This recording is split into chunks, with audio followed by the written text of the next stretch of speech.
ದೇಶ ವಿದೇಶಗಳಲ್ಲಿರ್ತಕ್ಕಂಥ ಕನ್ನಡಿಗರ ಮನಸ್ಸನ್ನು ನಿಮ್ಮ ದೃಷ್ಟಿ ಮಾಧ್ಯಮದ ನಿರಂಜನ್ ನಾರಾಯಣ ಸ್ವಾಮಿಯವರ ನಾಯಕತ್ವದಲ್ಲಿ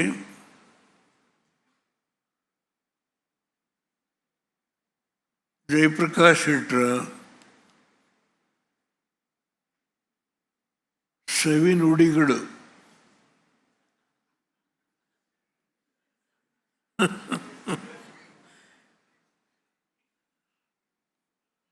ವಿಜಯ್ ಹಳೆ ಸ್ನೇಹಿತ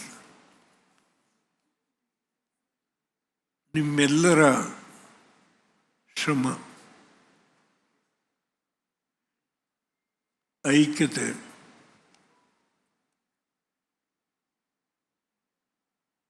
ಈ ಒಂದು ಕನ್ನಡ ದೃಷ್ಟಿ ಮಾಧ್ಯಮ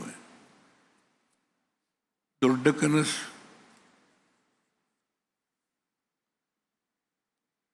ಇಡೀ ರಾಜ್ಯದಲ್ಲಿ ಬಹಳ ಕನ್ನಡ ದೃಷ್ಟಿ ಮಾಧ್ಯಮಗಳಿದ್ದಾವೆ.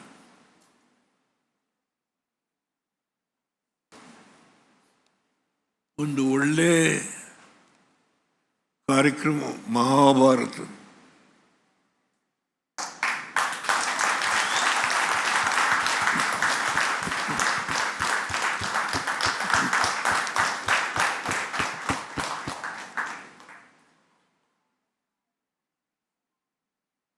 ಮಹಾಭಾರತ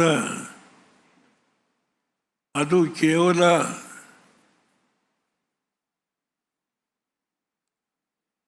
ಎರಡು ಕುಟುಂಬಗಳು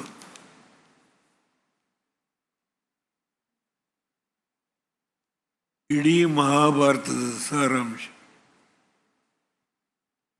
ಕೃಷ್ಣ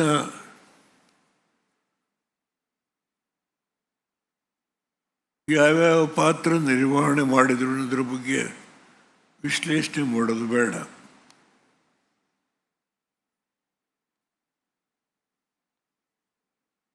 ಒಳ್ಳೆ ಕಾರ್ಯಕ್ರಮ ಅದು.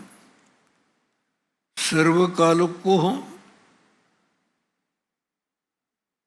ಪ್ರತಿ ಯುಗದಲ್ಲೂ ಈ ಮಹಾಭಾರತ ನಾವು ನೋಡ್ತೇವೆ. ಇವತ್ತು ನೋಡ್ತೇವೆ, ಮುಂದೂ ನೋಡ್ತೇವೆ.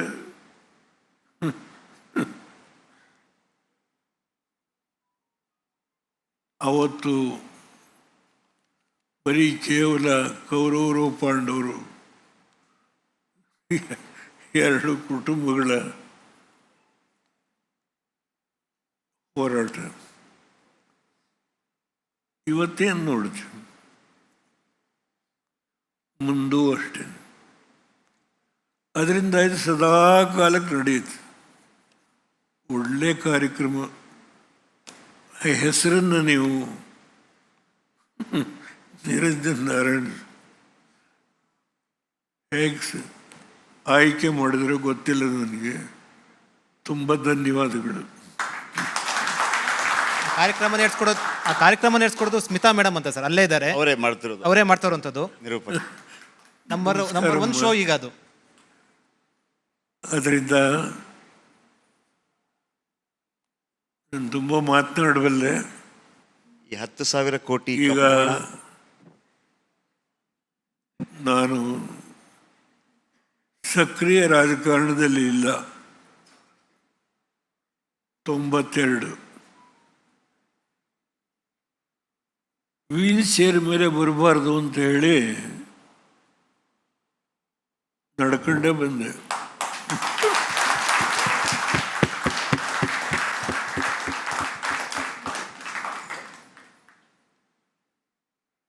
ಆದರೆ ಒಂದನ್ನು ಹೇಳ್ತೀನಿ,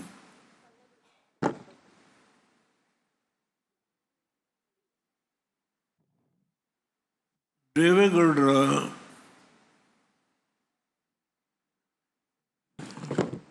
ಕಾರ್ಯ ಮುಗಿದಿದೆ ಅಂತ ಹೇಳಿ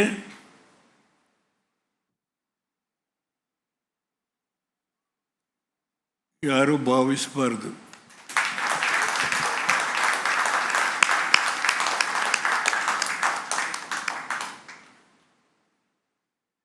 ಈ ವೇದಿಕೆಯಲ್ಲಿ ಹೇಳೋದಿಲ್ಲ ನಾನು. ಈ ವೇದಿಕೆಯನ್ನು ದುರ್ಬಳಕೆ ಮಾಡಬಾರದು.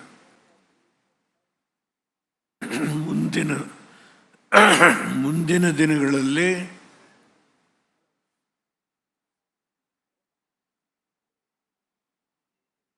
ನಮ್ಮ ರಾಜ್ಯದ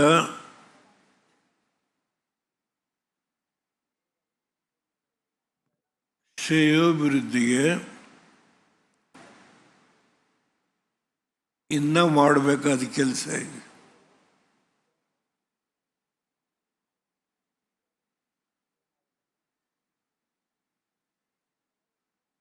ಅದಕ್ಕೆ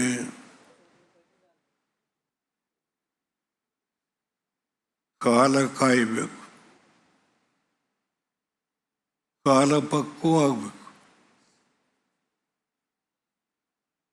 ಈಗ ಅದರ ಬಗ್ಗೆ ನಾನು ಮಾತನಾಡಲ್ಲ. ಮುಂದಿನ ದಿನಗಳಲ್ಲಿ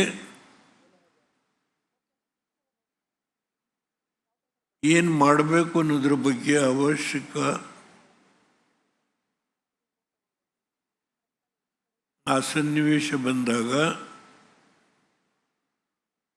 ಬಹುಶಃ ಮಹಾಭಾರತ ನೀವೇನು ಹೇಳಿದರು ಆ ಕಾರ್ಯಕ್ರಮದಲ್ಲೇ ಆ ವಿಷಯನ ಘೋಷಣೆ ಮಾಡ್ಬೋದು. ಆ ಟೈಮ್ ಕಾಯ್ತೇನೆ.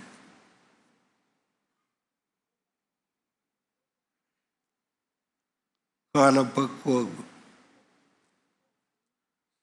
ನೀವು 10,000 ಕೋಟಿ ವಿಷಯ ಹೇಳಿದ್ರಿ, ಅದು ವಾಲಂಟ್ರಿ ಡಿಸ್ಕ್ಲೋಜರ್ಸ್. ಅಂದಿನ ಹಣಕಾಸಿನ ಮಂತ್ರಿ ಒಪ್ಪಲಿಲ್ಲ. ನಮಗೆ ದುಡ್ಡು ಬೇಕಾಗಿತ್ತು, ಬಹಳ ಕಷ್ಟ.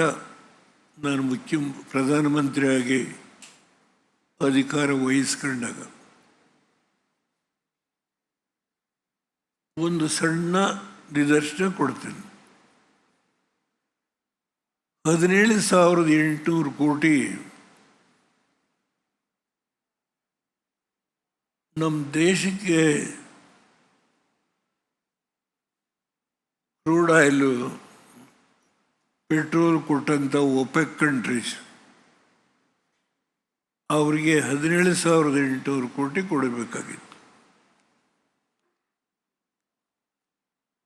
ಪ್ರಧಾನಮಂತ್ರಿಗಳು ನರಸಿಂಹರಾವ್, ಹಣಕಾಸಿನ ಮಂತ್ರಿ ಮನಮೋಹನ್ ಸಿಂಗ್. ಚುನಾವಣೆಗೆ ಮುಂಚೆ ಒಪೆಕ್ ಕಂಟ್ರೀಸ್ನವರು ಕಾಗದ ಬರೆದ್ರು, ನಿಮಗೆ ಇನ್ಮೇಲೆ ನಾವು ಆಯಿಲ್ ಸಪ್ಲೈ ಮಾಡಲ್ಲ ಅಂತ. ಅದರ ಮುಂದೆ ಮನಮೋಹನ್ ಸಿಂಗ್ ಅವರು ಫೈಲ್ನ ನರಸಿಂಹರಾವ್ ಹತ್ರ ತೆಗೆದುಕೊಂಡು ಹೋದಾಗ, ಚುನಾವಣೆ ಆದಮೇಲೆ ನೋಡೋಣ, ಈಗ ಹಾಗೆ ಇಡಿ. ಅವ್ರು ಆಯಿಲ್ ಸಪ್ಲೈ ಮಾಡೋದಿಲ್ಲ ಅಂತ ಕಾಗದ ಬರೆದಿದ್ದಾರೆ. ಅದೇ ಫೈಲು ವಾಜಪೇಯಿ ಅವ್ರ ಮುಂದೆ ಹೋಯ್ತು. ಯಶವಂತ್ ಸಿನ್ಹಾ ತಗೊಂಡೋದು, ಹಣಕಾಸಿನ ಮಂತ್ರಿ. ವಾಜಪೇಯಿ ಅವರು ಅದನ್ನು ಹಾಗೆ ಇಡಿ, ನಾವು ಸವಾಸ ಬೇಡ.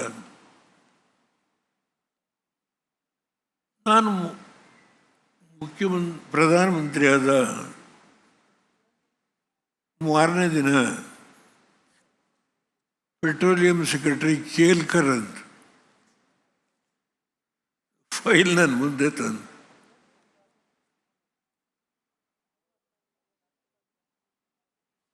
ಆಯಿಲ್ ಸಪ್ಲೈ ನಿಲ್ಲಿಸ್ತಾರೆ, ಬಹಳ ದೊಡ್ಡ ಗೊಂದಲ ಆಗುತ್ತೆ, ಏನು ಮಾಡೋದು? ನೀವೇನು ಮಾಡಬೇಡಿ, 6 ತಿಂಗಳು ಹೊಸ ಪ್ರಧಾನಮಂತ್ರಿಗಳು ಬಂದಿದ್ದಾರೆ, ಟೈಮ್ ಕೊಡಿ ಅಂತ ಬರೀರಿ ಒಂದು ಕಾಗದನಂತ.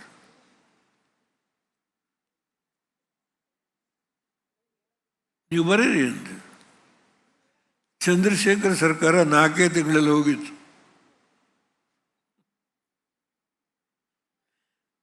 ನಾನು 6 ತಿಂಗಳಿಗೆ ಟೈಮ್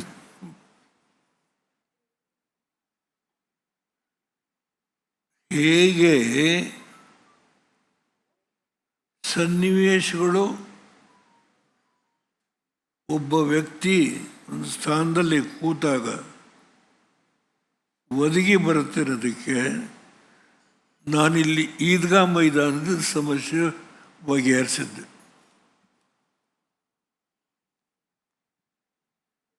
ಮುಸ್ಲಿಂ ರಿಸರ್ವೇಷನ್ ಕೊಟ್ಟಿದ್ದೆ ನಾನು. ಒಪೆಕ್ ಕಂಟ್ರೀಸ್ ಎಲ್ಲ ಮುಸ್ಲಿಂ ಕಂಟ್ರೀಸ್ ನಮ್ಗೆ ಎಣ್ಣೆ ಕೊಡೋರಾಗ ಅವರ ಮನಸ್ಸಲ್ಲಿ ದೇವೇಗೌಡರನ್ನು ನಂಬೋದು ನಾವು. Will agree.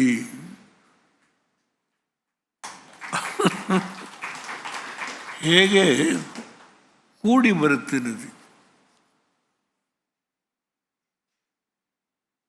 ಆಯಿಲ್ ಸಪ್ಲೈ ಯಾವುದೇ ಅಡೆತಡೆ ಇಲ್ಲದೆ ನಮ್ಮ ರಾಷ್ಟ್ರಕ್ಕೆ ಬಂದು ಆ ಹಣ ತೀರಿಸಿದ್ವಿ. ಇದೊಂದು ನಿದರ್ಶನ ಅಷ್ಟೇ. ಈಗ ತುಂಬ ಮಾತನಾಡ್ಬೋದು, ನೀವು ಇಂಗ್ಲಿಷ್ ಅದರಿಂದ ನಿಲ್ಲಿಸ್ತೇನೆ. ನನ್ನನ್ನು ಕರೆಸಿ ನಿರಂಜನ್ ನಾರಾಯಣ ಸ್ವಾಮಿ ಅವರೇ, ಜಯಪ್ರಕಾಶ್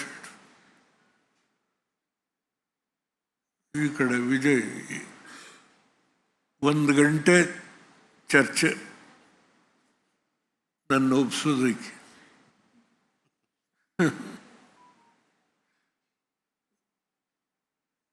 ಕೊನೆಗೆ ನೀವೇ ಗೆದ್ದಿರಿ. ನಾನು ಬಂದು 10 ನಿಮಿಷ 4 ಮಾತುಗಳನ್ನು ಆಡಲಿಕ್ಕೆ ಅವಕಾಶ. ಇವತ್ತು ರಿಪಬ್ಲಿಕ್ ಟಿವಿ ಕನ್ನಡ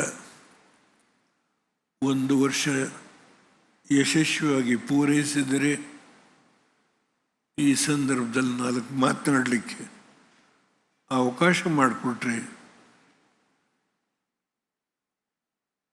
ಈ ಒಂದು ಸಂಸ್ಥೆಯಲ್ಲಿ ದುಡಿಯುವ ಎಲ್ಲ ಸಹೋದ್ಯೋಗಿಗಳು ನಿಮ್ಗಳಿಗೆ ಬಂದಿರತಕ್ಕಂಥ ಮುಖಂಡರುಗಳಿಗೆ ನಾನು ತಲೆಬಾಗಿ ನಮಸ್ಕಾರ ಮಾಡಿ ನನ್ನ ಮಾತನ್ನು ಮುಗಿಸ್ತೇನೆ. ಜೈ ಹಿಂದ್, ಜೈ ಕರ್ನಾಟಕ. ಸರ್, ನಿಮ್ಮನ್ನು ನೋಡಿದಾಗೆಲ್ಲ ನನಗೆ ಭಾಳ ಆಶ್ಚರ್ಯ ಜೊತೆಗೆ ಭಾಳ ಕುತೂಹಲ. 92 ವರ್ಷ ದೇವೇಗೌಡರಿಗೆ ಈ ವಯಸ್ಸಲ್ಲೂ ಕೂಡ ಜ್ಞಾಪಕ ಶಕ್ತಿ, ಆಲೋಚನೆ, ಮುಂದಿನ ಹೋರಾಟ ಭಾಳ ಆಶ್ಚರ್ಯ. ಮತ್ತು ಒಂದು ರೀತಿಯಲ್ಲಿ ಒಂದು ಹ್ಯಾಟ್ಸ್ ಆಫ್ ಹೇಳ್ಬೇಕು ಅನ್ಸುತ್ತೆ. ಈ ಏಜಲ್ಲೂ ಕೂಡ ಹೇಳ್ತಾ ಇರೋದು ಏನು ದೈವ ಶಕ್ತಿನ ಏನು? ನನಗೆ ವಯಸ್ಸು 90.